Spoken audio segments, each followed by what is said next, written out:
Welcome you all in English composition class. Today's topic we are taking diary entry. We call it diary writing also. You are with Neha Sharma.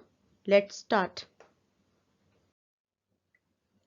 So as we have discussed that today we are taking diary entry. We call it diary writing also. Students किसी भी चीज को करने से पहले उसको root से समझना जरूरी होता है कि डायरी एंट्री है क्या, इसको लिखने की नीड क्या है। बेसिकली हम लोग हमेशा क्या गलती करते हैं, we always jump on the format and just try to write it like this कि सर्टेन फॉर्मूलाज और फॉर्मेट हमें दे दिए जाते हैं और हम उसको लिखते हैं। बट अगर हम किसी भी चीज़ को उसके बेस से स्टार्ट करेंगे तो हम हमारे जितने भी फ्लॉज रह जाते हैं उसमें, तो हम उनको दूर कर सकते हैं। तो let's start by understanding what is diary entry and why it is needed. So what is diary entry or writing?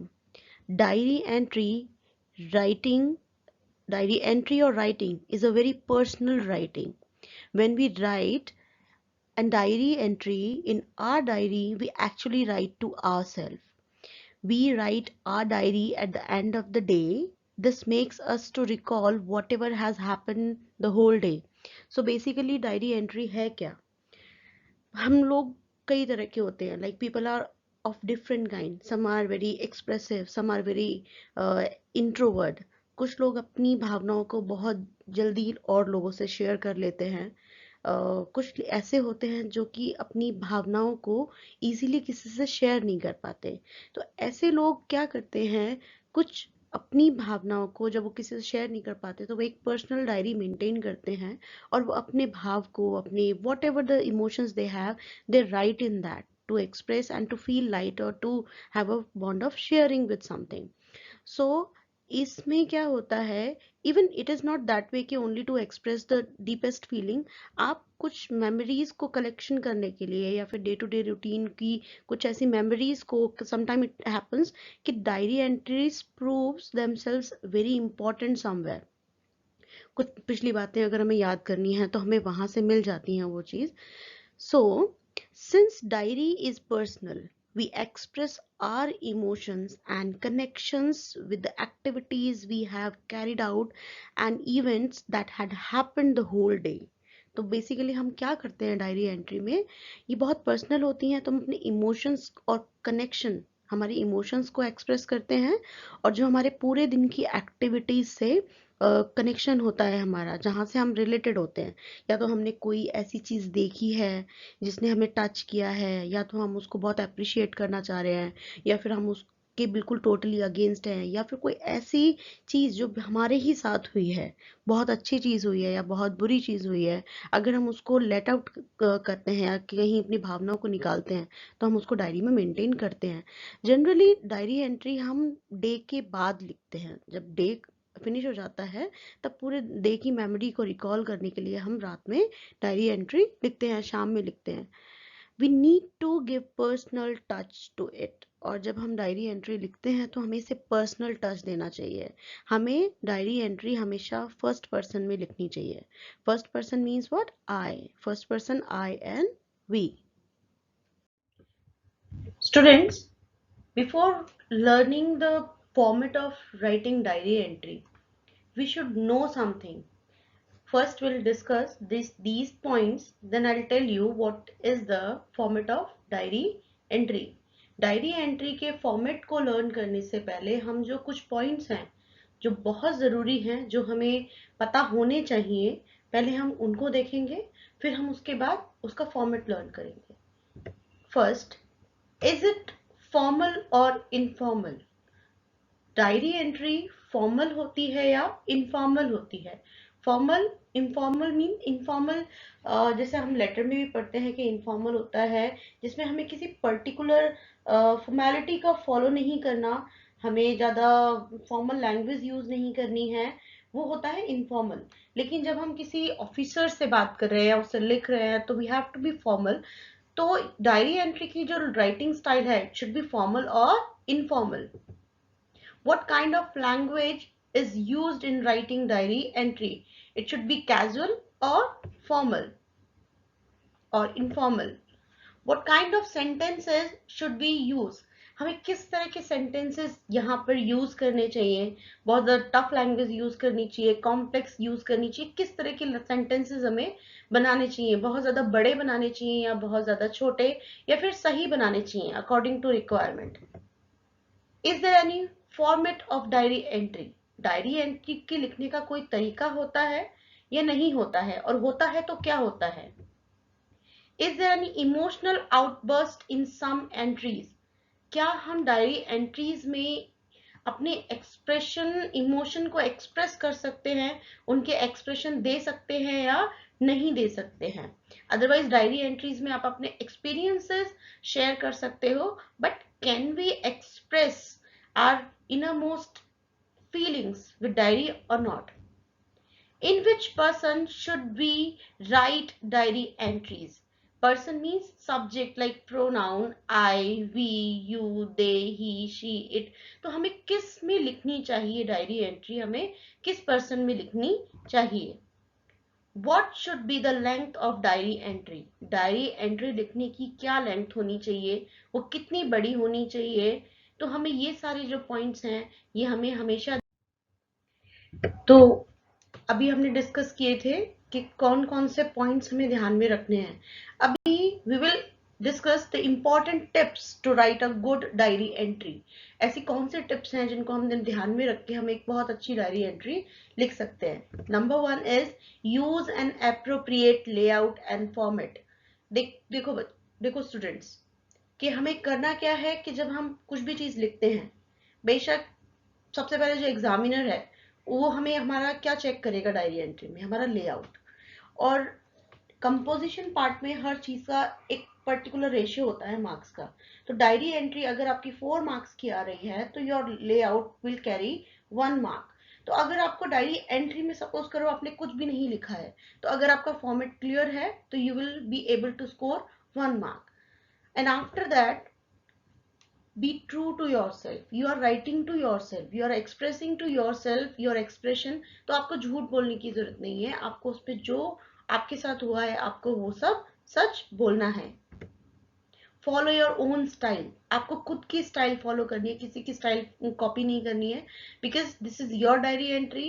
You can write the way you want to write on anything. और ऐसा कोई particular topic नहीं है जो आप feel कर रहे हो, आपके साथ जो हो रहा है आप उसको लिख सकते हो। वो कोई सा भी टॉपिक हो सकता है, whether it could be political issue, it could be a social issue, it could be a personal issue, your personal experiences, your best experiences, your worst experiences, और किसी से मीटिंग जो आपको बहुत ज्यादा मेमोरेबल है वो आप एक्सप्रेस कर सकते हो।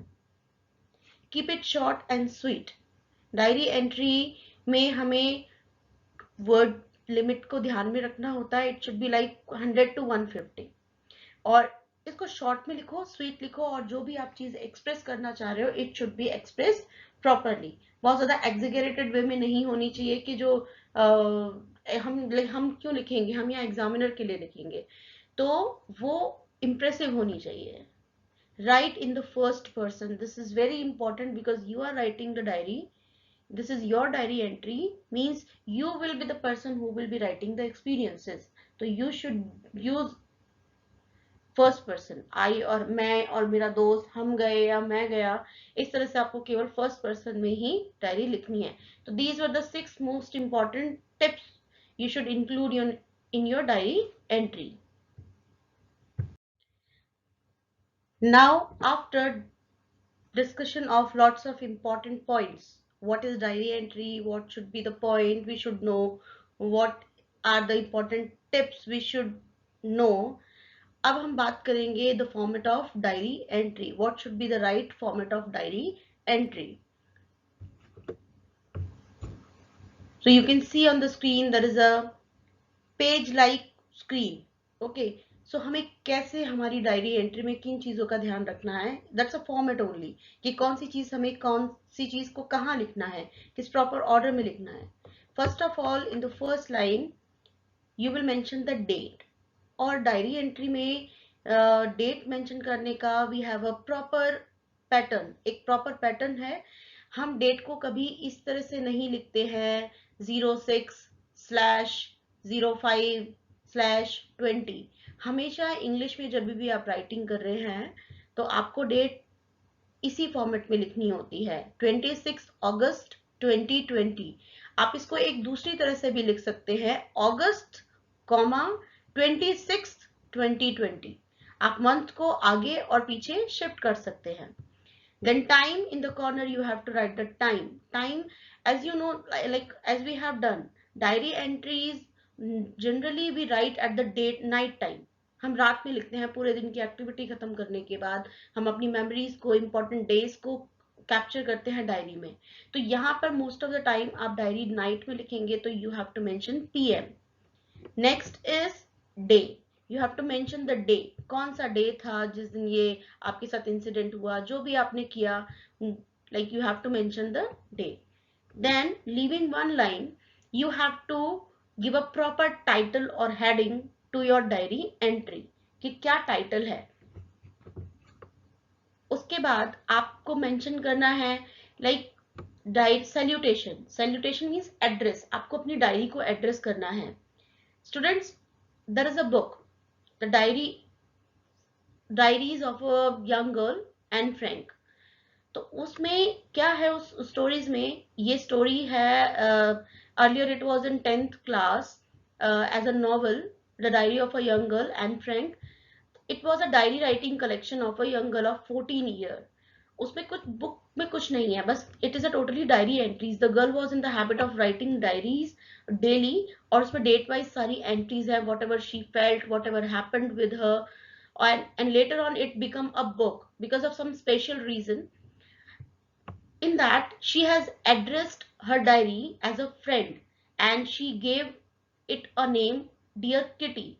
So in that way you people also can give any name to your diary, like you can write simply Dear Diary, Hi Sweet Diary, or whatever, like Kitty, or any other name if you want to give, but it should be a like not like a human name, but it should be a like a name should be given to a diary. And after that, the body of the diary, it includes all the ideas that you want to express। और जो भी आपके ideas हैं आपको वो express करने हैं। You can write your diary as entry, a diary entry in 2 or 1 paragraph, but you should not make it too long। अब यहाँ पर आपको क्या हुआ, what is the you have to relate everything, you have to correlate with your heading, कैसे हुआ। just like you can start with today I am very happy, today is the most happiest day of my life, or maybe today is the day I cannot forget in my life because I felt so embarrassed today। This way you can start your diary entries, and then you have to cover up all those ideas, you have to describe step by step, and after that you have to write a leave taking phrase like bye, see you soon, good night, etc। आपको पूरे body में, body of the diary entry में आपको explain करना है कि आपके साथ आप कैसा फील किया, क्यों फील किया और किस वजह से फील किया, या फिर आपने क्या किया, उसके क्या स्टेप्स थे और किस तरह हुआ। लास्ट में पूरा डिस्क्राइब करने के बाद you have to write a leave taking phrase like bye, see you soon, good night, and at last in the left corner you will put your name and signature। So this is the proper way how we can write a diary entry। Students, now we have understood the important points and format. Now we'll have an example, one question and its solution। So what is the question here? You were a part of a group of volunteers who removed plastic waste from a water body near your village, town or city. Write a diary entry in 100 to 150 words describing your experience। और इस तरह के question जब आपको आएंगे तो you the question may provide you some hints or not, but like I have given you some hints, but अगर hints नहीं हो तो you have to make your ideas and you have to make your own hints, like when and where you carried out the activity, कहाँ कब कैसे हुई, why it was carried out, क्यों कराई गई, who all took part in it, किस किसने भाग लिया उसमें, how you and other in the group felt about your achievement। achievement ही होता है जब हम अपनी सोसाइटी के लिए कुछ करते हैं, आपको चाहे रिवॉर्ड में कुछ मिले या ना मिले, but you feel good ke somehow you were useful to your society you are living in. So you have to express this way. Now students, we have the answer of the question. So you can see on the screen, it is a proper diary entry. It's a short and sweet. हम बहुत ज़्यादा बड़े sentences को नहीं करेंगे, although we will be careful about our vocabulary and grammatical mistake. Like in the first line, 6th June 2020, or we could have written it this way, June 6, 2020, 9 p.m. Sunday. अब title हमने क्या दिया है, क्योंकि हमने एक सोशली हमने कुछ वर्क किया है, तो हमने उसको इस तरह से टाइटल दिया है, माई बेस्ट यूटिलाइज्ड संडे। मेरा सबसे अच्छा जो संडे का दिन मैंने बिताया, यूटिलाइज मतलब मैंने उसका जो पूरी तरह से उपयोग किया है, वो Sunday. Dear diary, I am happy that I utilised my last Sunday in a constructive activity. तो क्या बोल रहा है writer, I, you can see that I is a first person, तो हम डायरी लिख रहे हैं तो हम अपने आप को ही रखेंगे वहां पे। मैं आज बहुत खुश हूं क्योंकि आज मैंने अपना जो संडे है एक कंस्ट्रक्टिव यानी एक ऐसे काम में बिताया है जिसकी बहुत महत्व है, यानी हमने कुछ उपयोग में लिया है मेरा संडे, यूजलेस नहीं कि घर में बैठा था और कुछ भी नहीं किया, पर मैंने आज कुछ कंस्ट्रक्टिव वर्क किया। I was a part of a group of volunteers who helped in removing the plastic waste from the सूरज ताल। आज में कुछ वॉलंटियर्स वो लोग होते हैं जो बिना किसी पेमेंट के, बिना किसी अवार्ड के सोसाइटी के लिए कुछ भी करते हैं, दे आर वॉलंटियर्स। और मैं उनके साथ में था, मैं उसका एक पार्ट था जिन्होंने क्या किया, एक सूरज ताल में भी एक वाटर बॉडी है, small pond in the heart of the city, mean city के बीच में एक ताल है, उसमें मैंने उसकी क्लीनिंग करने में हेल्प किया, because all these water bodies are very useful to us. वो बहुत यूजफुल होती है ब्यूटिफिकेशन के लिए भी और वाटर इंपॉर्टेंस को लेके भी। तो आज हमने उसका क्या किया है, हमने उसको क्लीन किया है। The young members of the citizens grievances committee participated in this activity under the leadership of administrative officer like the DC and SPs. So अभी क्या है, ये grievances ये सोसाइटी है young members of the citizens grievances committee, एक committee है, उसमें young जो लोग हैं उन्होंने पार्ट किया था, और जो ये है इसकी लीडरशिप की थी एडमिनिस्ट्रेशन के कुछ लोगों ने, डीसी ने और एसपीज ने। The project was undertaken as a part of the Swachh Bharat अभियान। और जो ये प्रोजेक्ट था वो किसके अंडर था, ये स्वच्छ भारत अभियान के अंडर था, that aims of making the country clean and green. और इसका उद्देश्य क्या है, कंट्री को क्लीन और ग्रीन बनाना। It also intended to inculcate a sense of responsibility in the young generation towards the nation। और इसका मतलब क्या था, इसका मतलब ये था यंग जनरेशन में जिसको कि सब कुछ मिल रहा है, वो अपने अंदर इनकलकेट एक हैबिट डेवलप करे, एक क्वालिटी डेवलप करे कि अपने आसपास की सराउंडिंग्स में जिसमें वो रह रहा है उसके लिए वो रिस्पॉन्सिबल हो, उसको क्लीन करे और अपने नेशन के लिए बहुत ही ज्यादा रिस्पॉन्सिबल हो। I must admit that at the end of the day, each one of us went home with a sense of pride and fulfillment। और यहाँ पे सेल्फ सेटिस्फेक्शन की बात थी हिंट में कि आप और आपके मेंबर्स ने कैसा फील किया। ऑब्वियसली जब आप सोसाइटी के लिए कुछ करोगे आप बहुत ही अच्छा फील करोगे। तो writer is also saying I must admit, और मुझे एडमिट करना ही है, जब दिन खत्म हुआ तो मेरे साथी और मैंने एक अलग से गर्व का और संतोष का अनुभव किया। We realize that the nation belongs to its citizen and therefore it is the responsibility of every citizen। क्योंकि हमने क्या रियलाइज किया, देश हमारा है और हम ही इसके लिए क्या है, रिस्पॉन्सिबल हैं, हमारी कंट्री और हम ही इसके लिए रिस्पॉन्सिबल है to contribute in its maintenance. Normally हम क्या करते हैं, हम लोग भी ऑलवेज ब्लेम गवर्नमेंट के गवर्नमेंट इज डूइंग दिस और that, it is not doing this और that, it is not taking care, but the main thing is that we are the main responsible who can keep our surroundings clean। तो हम लोग ही हैं, हम लोग भी छोटे छोटे इनिशिएटिव्स लेके ये सारी चीजें कर सकते हैं। So you can see this is the whole expression and it is giving the complete idea of a best Sunday. At last the writer is giving a leaving note like good night dear my dear diary, and the writer's name Nishtha Sharma. Now students, you have learned format, and we have also done a example. But after diary entry हम we should not wait कि teacher हमारा check करेगी और वो कितने marks देगी, but at a rough idea we can also evaluate our diary entry what we have written by checking certain points. So here is a checklist to evaluate effective diary entry. First of all, use the correct format. आप क्या check करेंगे diary entry लिखने के बाद कि आपने proper format use किया है या नहीं किया है? रिटन इन फर्स्ट पर्सन, आपने फर्स्ट पर्सन में लिखी है या नहीं लिखी है? Use of correct correct tense and time. अभी अगर हम पर्टिकुलर यही बोल दें, मोस्ट ऑफ टाइम तो आपको क्या करना है, आपको क्योंकि पास्ट का इवेंट आप डिस्क्राइब कर रहे हैं तो you should use past simple tense, लेकिन जहां पर भी रिक्वायरमेंट है आप फ्यूचर में फ्यूचर टेंस भी यूज कर सकते हैं, और according to requirement you should use tense. Definite and clear purpose, आप जो डायरी एंट्री लिख रहे हैं और जो आपको सब्जेक्ट दिया गया है वो आपका पर्पस क्लियर कर रहा है राइटिंग का, वो जो आपने लिखा है वो उस पर्पस को क्लियर कर रहा है, वो डेफिनेट है या नहीं है, ये आपको चेक करना है, वो कहीं कंफ्यूजिंग तो नहीं है। Proper ideas and sentences join in a manner to express from starting till end, आपने प्रॉपर आइडियाज को जोड़ा है, स्टार्टिंग से जो जो इवेंट्स हुए आपने उनको प्रॉपरली डिस्क्राइब किया है या नहीं किया है, टिल एंड तक एक सीक्वेंस होना चाहिए। और ऐसा नहीं कि बीच में आप कुछ और डिस्क्राइब कर रहे हो बाद में कुछ और डिस्क्राइब कर रहे हो, तो it won't give an effective impression on your examiner. Proper organised ideas in 1 और 2 पैराग्राफ, ज्यादा से ज्यादा आपको 1 और 2 पैराग्राफ में अपना पूरा आइडिया एक्सप्रेस करना है, आपकी पूरी उस टॉपिक को लेके उसकी डिटेलिंग करनी है, उसको एक्सप्रेस करना है। गुड वोकैबुलरी, आपको एक अच्छी वोकैबुलरी का यूज करना है।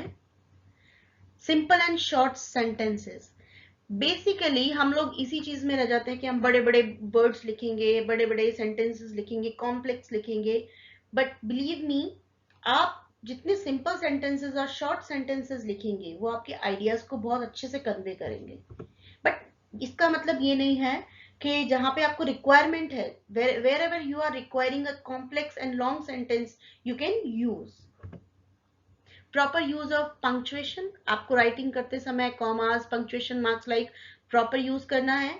There should be no spelling mistakes, no grammar errors, you should be very careful all these things. By checking all these points you can calculate what is your level of writing. I hope that you have understood. I will be helpful in helping you in writing a effective diary entry. If you like the video, subscribe our channel NCRT on your tips. Thanks for watching.